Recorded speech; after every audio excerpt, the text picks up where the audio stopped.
Labą dieną, kviečiame Jūs studijuoti į VGTU naują specialybę inovatyvios statybinės medžiagos ir technologijos.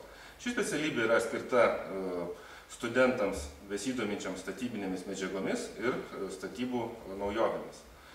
Šių dienų statyboms reikalingi dirbiniai gali būti tiek individualiai statybai skirti, tiek gyvenamai statybai, o taip pat ir naujos paskirties medžiagos, kurios yra skirtos pastatų apdailinimui, pagražinimui arba netgi suteikiama nauja paskirtis. Dalis medžiagų atrandama naujai ir, tarkim, tradicinės medžiagos, kaip stiklas, gali būti pritaikytos kaip konstrukcinės ir todėl tokių medžiagų žinojimas ir mokėjimas jas taikyti yra labai svarbus šiandieninėje statyboje. Kita labai svarbi sritis, kurią kuruoja mūsų specialybė, tai yra renovacijos. Visi mes žinom renovacijos svarbą ir tie projektai, kurie bus įgyvendinami artimiausiu metu, reikalaus didelio kiekio specialistų, kurie galėtų priimti tas naujoves ir jas pritaikyti nedarant klaidų, o būtent darant tai, kad būtų efektyvi ir kokybiška renovacija. Taip pat ruošiame specialistus, kurie gali dirbti su renovacijoms skirtom medžiagom, nes jie skyrė statybinės medžiagas, kurios naudojamos senų pastatų statybai, nes seni pastatai reikalauja ypatingo dėmesio ir specialios paskirties medžiagų. Taip pat reikia atsižvelgti į tai, kad ateina naujos medžiagos, tos medžiagos, kurios puoš ateities mūsų didmiesčius, ateities naujoves. Dauguma šių pastatų jau dabar yra. Taip pat mes tikimės, kad ir Lietuvoje tokių naujų pastatų statymas bus labai naujas ir progresyvus postūmis mūsų statybos pramoniai. Nes žinoti medžiagas, kurios naudojamos ypač aukštų pastatų statybai, ypač naujoviškų pastatų statybai, yra būtina ir to mokome mes savo specialybėje.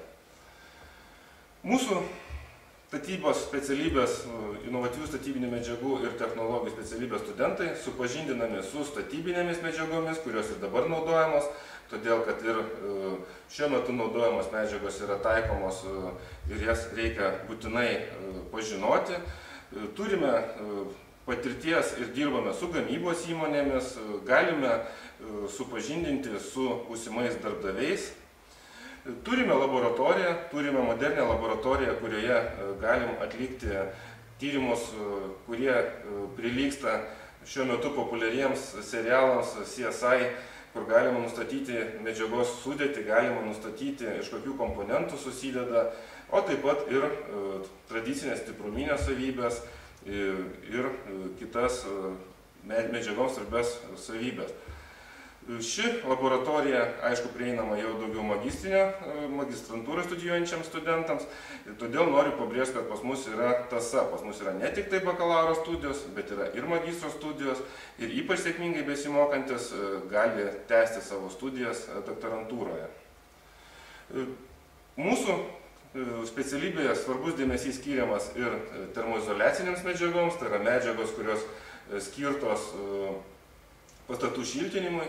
Mes žinom, kad nepakanka vien tik gerų termoizoliacinių medžiagų, bet reikia kartu ir žinot, kaip jas taikyti, kaip spręsti mazgus. Taigi, tas žinias suteikiame irgi ir matot, kaip pastatas praranda šilumą ir atrodytų, nors ir pačios medžiagos teisingai panaudotos, bet inžineriniai kai kurie sprendimai arba klaidos sudaro galimybę šilumai sklisti iš pastato ir taip prarandama šiluma. Žinios reikalingos ir kasdieniai statyboje, kada miestas plečiasi, aukštėja, reikia nesunaikinant senų pastatų panaudoti žinias ir sujungti seną su nauju. Taip pat reikia ir žinoti pastatų, kokios yra silpnosios vietos ir avaringumo nustatymai. Jeigu jūs žinote medžiagas, kurios buvo taikytos anksčiau, jūs galite irgi prognozuoti to pastato tolimesnį gyvenimą, ar jisai tinkamas naudoti ar ne. Čia irgi matote pavyzdį iš kairės ir iš dešinės, kaip atrodė projektas. Tai yra Baltarusijoje statyta biblioteka, sugalvota buvo, kad bus kaip lengvas debesėlis sklendžia, o praktikoje matom, panaudojus neteisingą stiklą, pastatas atrodo tarsi baisus kalėjimas. Tai irgi rodo, kad žinojimas medžiagų suteikia ir reikiamą kompetenciją jų taikymui. Mūsų specialybė nėra susikūrus tuščioje vietoje, jinai yra susikūrusi statybinių medžiagų ir dirbinių specialybės pagrindu ir noriu pabrėžti, kad šią specialybę yra baigę labai daug mūsų absolventų.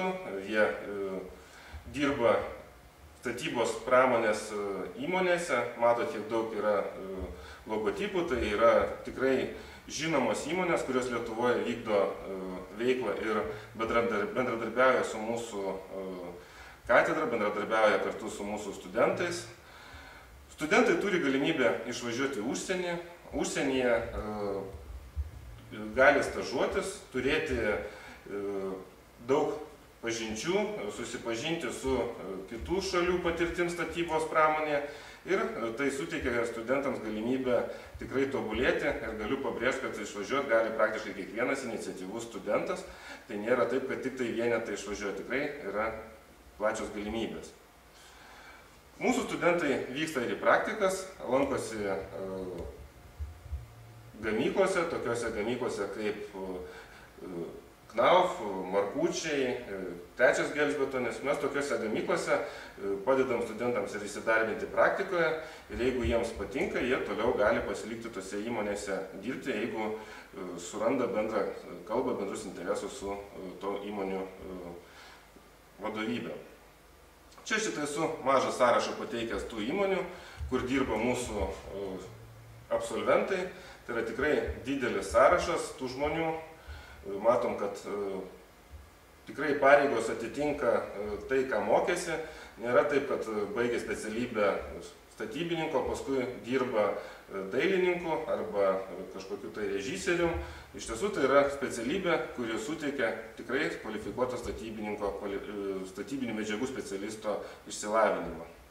Taigi siūlom studijuoti inovatyvias statybinės medžiagas ir technologijas.